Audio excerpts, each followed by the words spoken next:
Donc les contenus, c'est vrai qu'aujourd'hui, on clique et on obtient un contenu, que ce soit un contenu, dense, 1 500 mots par exemple, ou un contenu court pour les réseaux sociaux.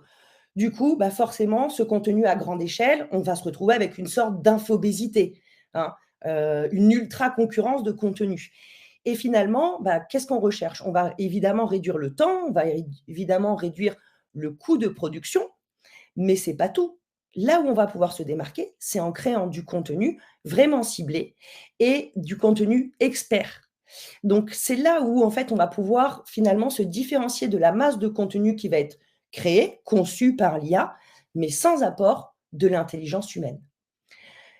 C'est vrai que ça va nous permettre donc de créer des posts, des articles, des livres blancs, de, travailler par exemple sur notre webinaire aujourd'hui, puis d'en faire un livre blanc, de concevoir un podcast à partir de ça, de faire une vidéo, je vous montrerai des outils tout à l'heure.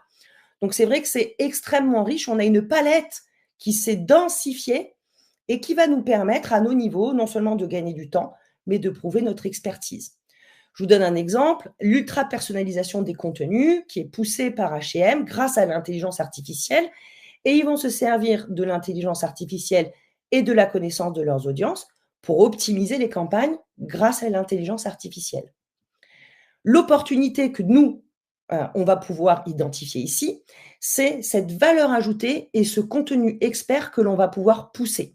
Donc, on va se servir de l'IA, on va rajouter une touche humaine et on va justement pouvoir développer notre expertise, notre visibilité, notre crédibilité, renforcer notre engagement, et cetera. C'est pas créer du contenu pour créer du contenu, mais ça va être créer du contenu à réelle valeur ajoutée. Le deuxième point concernant justement, la création de contenu, ça va être notamment tout ce qui est réalité augmentée, réalité virtuelle. Je ne sais pas si, sur votre liste de Noël, vous avez mis le casque de réalité augmentée de Meta, mais c'est vrai que si vous allez aujourd'hui, à la Fnac, il est en tête de gondole un peu partout. Donc c'est vrai que ce sont aussi des usages que l'on va également prendre en compte dans nos stratégies social media. Donc ça veut dire quoi? Ça veut dire qu'on va essayer de faire du contenu le plus immersif possible avec une expérience derrière qui soit, innovante et engageante.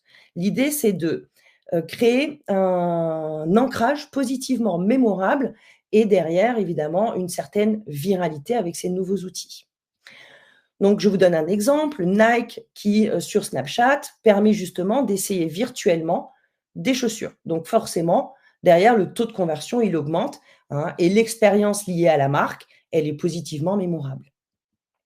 Ça peut être également, évidemment, les événements demain dans le métaverse. C'est un sujet qu'on a mis entre parenthèses.